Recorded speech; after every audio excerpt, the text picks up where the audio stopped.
여러분 안녕하십니까? SMBC 뉴스투데이입니다. 전라남도가 오는 2022년 UN 기후변화 당사국 총회 여수 유치에 적극 나서고 있습니다. 전라남도는 UN 기후변화 당사국 총회 여수 유치에 대한 정부 차원의 관심을 제고하고 지역사회 유치 활동을 지원을 위해 최근 전남과 경남도 관계자 22명으로 실무추진팀 구성을 마쳤으며 다음 달 8일 여수시청에서 타당성 조사 용역과 활동 방향 논의를 위한 첫 회의를 가질 계획입니다. UN 기후변화 당사국 총회는 개최 2년 전에 유치 신청을 받아 결정되고 해마다 11월 말 2주간 열리고 있으며 대륙별 순환 개최 원칙에 따라 2022년에는 아시아에서 개최될 예정입니다. 전국 동시 조합장 선거 후보자 등록이 마감된 가운데 전남에서 400여 명이 등록한 것으로 집계됐습니다. 전남 선거관리위원회에 따르면 농수축협과 산림조합 등 185곳의 조합장을 뽑는 이번 선거를 앞두고 실시된 도내 후보자 등록 결과 446명의 등록을 마쳐 평균 2.41대 1의 경쟁률을 보였으며 동부 지역에서는 거문도 수협과 서남의 수어류 양식 수협, 광양시 산림조합 등이 4대 1의 높은 경쟁률을 보였습니다. 이에 따라 후보자들은 오늘부터 다음 달 12일까지 공식 선거운동에 들어가 유권자들의 표심 잡기에 나서게 됩니다. 올 초 여수항과 엑스포 여객선 터미널의 운영이 여수광야항만공사로 이관됐습니다. 여수항을 남해안의 관광 거점으로 육성한다는 계획이 발표됐는데 가시화가 관건입니다. 박민주 기자입니다. 여수엑스포 여객선 터미널입니다. 지난 2012년 여수엑스포가 열리면서 크루즈항으로 주목을 받은 곳입니다. 엑스포 당시에는 12차례나 입항했던 크루즈는 한 해 두세 차례 입항에 머물고 있습니다. 올해는 14만 톤급 대형 크루즈를 포함해 모두 7차례 15,000명이 들어올 계획입니다. 이 같은 흐름 속에 올해부터 여수항을 해양관광 거점 항만으로 육성하는 안이 본격 추진됩니다. 올해 엑스포 터미널 운영을 이관받은 항만공사는 해양관광 중심 항만 육성을 주요 사업 가운데 하나로 발표했습니다. 지역민의 경제와 밀착되어 있는 해양관광 산업에 대해서 새롭게 저희들이 힘을 쓸 예정으로 있습니다. 이 부분에 대한 조사 및 용역 사업에 추진해서 전반적인 검토를 해나가도록 하겠습니다. 항만공사는 오는 2023년까지 해양관광 분야 신규 수요 확대와 콘텐츠 개발로 지역 특색에 맞는 해양관광 시장을 구축한다는 계획입니다. 광양항의 항만물류 산업과 해양관광을 연계한 융복합산업 클러스터도 구상하고 있습니다. 총물동량 3억 톤의 여수 광양항. 이제는 남해안 해양관광의 중심 거점 항만으로 도약을 시도하고 있습니다. MBC 뉴스 박민주입니다. 목포 보성간 철도의 신설 공사와 전철화 사업이 동시에 추진됨에 따라 목포에서 부산까지 2시간대 왕래가 가능해질 전망입니다.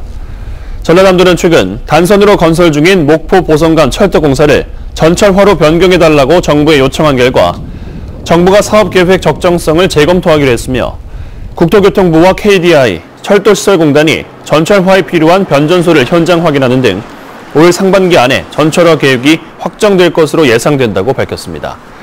전남도는 현재 7개 공구로 나누어 진행 중인 공사가 51%의 공정률을 보이고 있다며 오늘 2022년 말에 개통되면 목포에서 부산까지 소요시간은 4시간 11분에서 2시간 44분으로 단축될 예정입니다. 여수 국가산단의 공업용수가 추가로 공급될 전망입니다. 여수시는 국가산단의 공업용수 부족 문제를 해결하기 위해 오늘 2021년 6월부터 주암댐에서 물 10만 톤을 추가로 공급받기로 하고 관로공사에 들어갈 계획이라고 밝혔습니다. 여수시는 또 환경부와의 협의를 통해 국가산단 내 폐수 처리장 처리 용량을 18만 톤까지 확대할 계획입니다.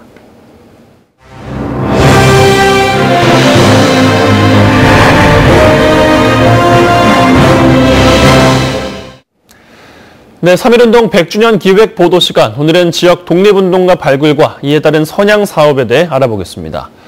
지역에서는 독립운동가 발굴에 일부 단체들이 적극 나서고 있지만 지자체나 정부 지원은 여전히 미흡한 게 사실입니다. 강서영 기자가 취재했습니다.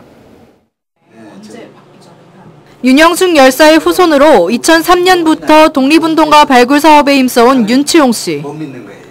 윤 씨와 윤 씨가 설립한 민간단체는 여수 지역 44명의 독립유공자 가운데 절반 이상인 25명을 발굴해 등록시켰습니다. 하지만 윤 씨는 지자체장의 성향에 따라 행정 지원이 오락가락해 꾸준한 발굴 사업을 추진하는 데 어려움을 겪고 있다고 토로합니다. 시장이 바뀐다고 해서 딱 바꿔줘 버리고 이런 건 정말 야속하고 그 정치하는 사람들이 정말 이래서 되겠는가. 제가 그동안에 한 3, 4년 동안 열심히 해놓은 것들은 그냥 사장이 돼버리는 거예요. 그나마 민선 7기 들어 단체에 연 1,000만 원의 자금 지원과 행정 지원이 시작됐지만 노인 일자리 사업과 같은 지자체장 재량에 따른 지원이기 때문에 언제 또 갑자기 지원이 중단될지 모르는 상황입니다. 국가적인 사업이다 보니까 지자체에서 그 사업을 자체를 가지고 일단은 지금까지는 예산을 세우기는 어려웠었던 것 같아요. 윤 씨는 단체와 함께 광역단체와 중앙정부에도 도움을 청했지만 현행법상 어렵다는 대답뿐이었습니다. 우선 해당 단체는 법적 보훈단체가 아닌 민간 비영리단체이기 때문에 국가유공자 발굴이라는 보훈사업을 하더라도 운영지원금은 받을 수 없습니다. 다만 민간단체의 경우 정부와 지자체의 공모사업에 당선돼야 지원자금을 받을 수 있는데 이마저도 독립유공자 발굴을 위한 공모사업은 찾아보기 어렵습니다. 꾸준한 지원을 담보하지 못한 상황에서 안정적인 지역 독립유공자 발굴은 기대하기 어려운 상황입니다.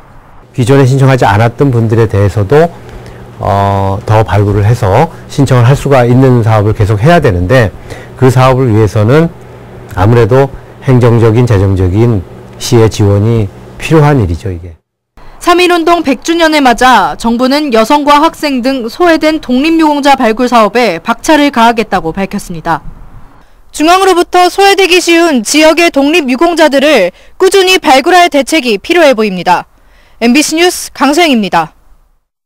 신안 안태도에서 국가보훈처의 현종시설로 지정된 기념탑이 있습니다. 100여 년 전 친일 지주에 맞선 소작인들의 농민운동을 기리고 있습니다. 소작쟁이였지만 3.1운동 이후 높아진 민족의식의 표출이자 광복에 대한 염원을 담고 있었다는 역사적 평가입니다. 문현철 기자가 취재했습니다. 안태도의 농민 소작쟁이는 일제치하의 엄혹한 현실에서 빚어진 첫 농민운동이었습니다. 1923년 수학량의 태반을 소작료로 착취하려는 친일지주 문제철의 반발에 소작인들이 들고 일어난 겁니다. 소작인들이 시작한 정의는 일제 탄압 속에서도 섬 주민 전체로 확대됐고 1년여 투쟁 끝에 친일지주의 항복을 이끌어냈습니다. 저희 서태석 애국지사께서 아무튼 위원장을 했고 당시 지식인이었습니다. 지식인이었기 때문에 이 소작인들이 대변을 해줄 수 있는 사람이 필요했던 것이죠. 그래서 서태석 애국지사를 찾아가가지고 암태도에서 촉발된 소작쟁이는 다른 섬과 육지에까지 들풀처럼 번지면서 한국 농민운동사에 큰 획을 그은 사건으로 기록되고 있습니다. 3.1운동으로 높아진 민족의식이 항일 소작쟁이로 이어진 겁니다. 식민지 지주제를 육성하고 있는 일본의 농업정책에 대항하는 그런 항일의식이 밑바탕에 깔려있기 때문에 이것이 3.1운동의 연장선에 있는 것으로 평가를 할 수가 있고 소작쟁이에 참여했던 농민 43명의 이름이 새겨진 암태도 소작인 항쟁 기념탑은 국가보훈처의 현종시설로 지정돼 있습니다. 일제와 친일 지주에 항거했던 소작 농민들의 결기가 3.1 만세운동과 임시정부 수립 100주년을 맞아서 다시금 주목받고 있습니다. MBC 뉴스 문현철입니다. 순천시의 신청사 부지가 토지거래 허가구역으로 지정됐습니다. 전라남도는 다음 달 5일부터 3년 동안 순천시 장천동 일대 0.12제곱킬로미터를 투기와 땅값 급상승 등을 막기 위해 토지거래 허가구역으로 지정했다고 밝혔습니다. 이에 따라 순천시장이 허가 없이 해당 지역을 계약하거나 부당하게 허가를 받을 경우 2년 이하의 징역 또는 2천만 원 이하의 벌금형에 처해집니다. 더불어민주당 여수지역위원장에 주철현 전 여수시장과 정기명 변호사가 각각 임명됐습니다. 더불어민주당 최고위원회는 어제 여수갑 지역위원장에 주철현 전 여수시장을, 여수을 지역위원장에 정기명 변호사를 임명하기로 의결했습니다. 지난달 민주당 조직강화특별위원회는 여수갑을 지역위원장에 주철현 전 여수시장과 권세도 전 경찰서장을 각각 단수 추천했지만 최고위원회는 이들에 대한 임명을 보류하고 재심의할 것을 권고한 바 있습니다. 도심에 방치된 빈집이나 폐건물은 보기에도 좋지 않고 종종 범죄에 악용되기도 합니다. 최근 폐 건물에서 흉가 체험을 하던 인터넷 방송 진행자가 안에서 시신을 발견하기도 했는데 광주시가 폐 건물 전수조사를 거쳐 체계적인 관리에 들어가기로 했습니다. 남궁욱 기자가 취재했습니다.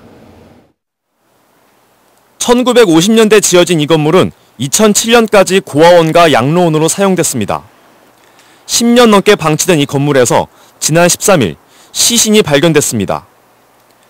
인터넷 방송을 하던 38살 박모 씨가 흉가 체험을 하다 시신을 발견한 겁니다. 노숙인 풍이었는데 노숙인 풍으로 내복을 입고 있는 상태에서 이렇게 동사 추정으로 사건이 발생한 폐 건물입니다. 건물 주위로 펜스가 쳐져 있긴 하지만 담벼락이 이렇게 무너진 곳으론 누구나 쉽게 들어갈 수 있습니다. 광주와 전남 지역에서 이런 폐 건물은 쉽게 찾아볼 수 있습니다. 광주와 전남 지역의 폐 건물은 모두 11,000여 곳에 달합니다. 특히 전남 지역의 빈집 비율은 15%로 전국에서 가장 높습니다. 주민들은 불안합니다. 폐허가처럼 이러니까 이쪽이 그러고 조금 외져가지고 많이 불편합니다. 사실은 무섭기도 하고 인적이 좀 드물어요, 이쪽이. 하지만 폐건물이라도 사유재산인 탓에 처리는 쉽지 않습니다. 빈집이나 흉가라고 멋대로 치웠다가 나중에 주인이 나타나면 책임 문제가 불거지기 때문입니다. 해마다 폐가 공가 문제에 대한 대책을 마련해온 광주시는 올해부터는 빈집의 소유자 상태와 의견 등을 집중해서 전수조사하고 있습니다.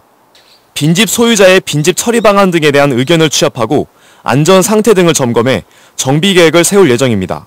예전에는 좀 무계획적으로 이렇게 했었었는데 18년 2월 달부터서 특별법이 제정이 되고 그다음에 그에 따른 조례를 저희들이 제정을 함으로 인해서 좀 더 계획적이고 체계적으로 도심의 골칫거리로 시민의 안전을 위협한 폐건물. 매년 나오는 빈집 처리 대책과 달리 광주시의 이번 정책이 폐건물 문제를 해결할 수 있을지 주목됩니다. MBC 뉴스 남궁욱입니다. 순천시가 도시재생 사업의 원활한 추진을 위해 유관기관 협력을 강화합니다. 순천시는 감정원, 주택도시보증공사 등과 협약을 맺고 앞으로 협의체를 구성해 소규모 주택 정비와 부동산 시장 과열 방지 등 다양한 협력 사업을 펼쳐 순천형 재생 사업에 도움이 될 것으로 기대했습니다. 국토부가 지원하는 이번 지원 사업은 일자리와 경제 활성화를 위해 도심 회기도시 완성을 목표로 오는 2023년까지 추진됩니다. 전남대학교가 2019학년도 교원 임용시험에서 전국 국립대학교 중 가장 많은 합격생을 배출했습니다. 전남대에 따르면 올해 교원 임용시험을 통과한 전남대 학생은 모두 275명이며 특수교육학과 학생이 45명으로 가장 많았고 수학과, 유아교육학과 등이 뒤를 이었습니다. 전남대가 임용시험 합격생 국립대 1위 기록을 세운 건 작년에 이어 올해가 두 번째로 지난해에는 251명이 합격한 바 있습니다. 공기가 탁한데 오후에는 여기서 더 나빠진다니 벌써 걱정입니다.